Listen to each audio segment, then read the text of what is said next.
ঔষধ, mobile phone ও internet সেবা সহ বেশ কয়েকটি পণ্যের উপর আরোপিত ভ্যাটের হার কমিয়ে প্রজ্ঞাপন জারি করেছে জাতীয় রাজস্ব বোর্ড। বুধবার এনবিআর এর পৃথক 4টি প্রজ্ঞাপনে এই তথ্য জানানো হয়েছে। বিভিন্ন পেশাজীবী সংগঠন, সুশীল সমাজ ও অংশীজনের অনুরোধ বিবেচনায় নিয়ে বৃহত্তর জনস্বার্থে এসব পণ্য ও সেবায় বিদ্যমান ভ্যাটের হার, উৎসে ভ্যাট কর্তনের হার এবং সম্পূরক শুল্কের হার হ্রাস করেছে এনবিআর।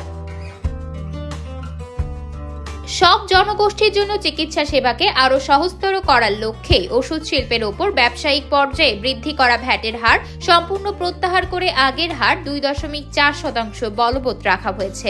দেশের চলমান ডিজিটালাইজেশন কার্যক্রম অব্যাহত রাখা ও একটি আধুনিক আইটি জ্ঞানসম্পন্ন তরুণ প্রজন্ম বিনির্মাণ এবং অনলাইন ভিত্তিক কর্মকাণ্ড বৃদ্ধির লক্ষ্যে মোবাইল ফোনের সিম অথবা রিম কার্ড ব্যবহারের মাধ্যমে প্রদত্ত সেবার ওপর বর্ধিত সম্পূরক শুল্ক এবং আইএসপি সেবার উপর নতুন আরোপিত সম্পূরক শুল্ক সম্পূর্ণ প্রত্যাহার করা হয়েছে।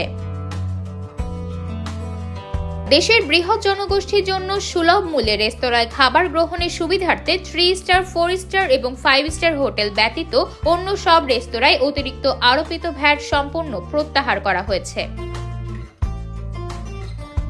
জনস্বার্থে মোটর গাড়ির গ্যারেজ ও ওয়ার্কশপ সেবার ক্ষেত্রে বৃদ্ধি করা ভ্যাটের হার সম্পূর্ণ প্রত্যাহার করা হয়েছে। এর ফলে এই সংশ্লিষ্ট সেবায় মূল্য বৃদ্ধি পাবে না।